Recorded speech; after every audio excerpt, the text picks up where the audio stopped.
Welcome to this tutorial where we will be diving into the world of React.js hooks. If you're a beginner in React.js, this video is perfect for you. We'll start by understanding what React.js hooks are.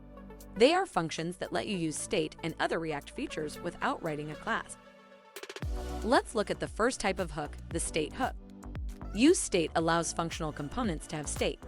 It returns a stateful value and a function to update that value.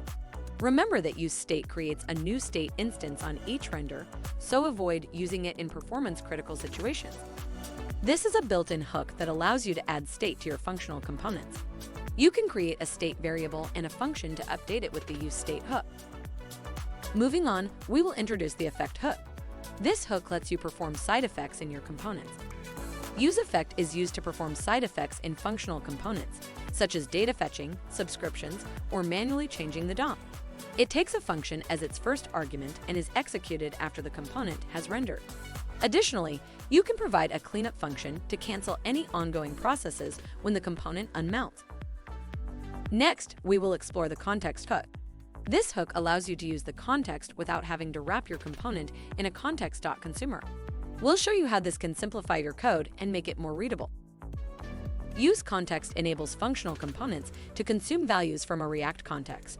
It takes a context object created by React.createContext and returns the current context value. Next is useRef hook. UseRef allows you to create a mutable reference that persists across renders.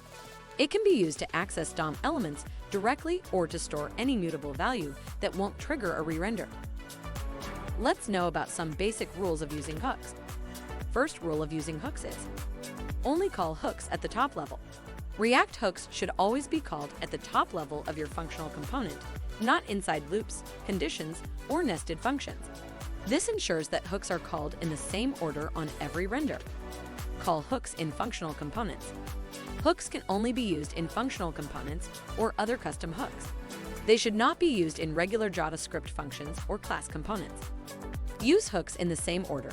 If you have multiple hooks in a component, make sure to use them in the same order on every render. The order of hooks is essential for React to correctly associate stateful values with the corresponding hooks. Don't call hooks conditionally. Hooks should always be called unconditionally and should not be called inside any conditions. React relies on the order of hooks to manage their state, so conditionally calling hooks could lead to bugs. Use built-in hooks or custom hooks. React provides several built-in hooks like UseState, UseEffect, UseContext, etc. Additionally, you can create custom hooks to encapsulate reusable stateful logic. When creating custom hooks, make sure their names start with use to follow the convention. In conclusion, React.js hooks are a powerful tool that can help you write cleaner and more efficient code. With the examples and explanations provided in this tutorial, you should have a good understanding of how to use hooks in your own projects. Thanks for watching and happy coding!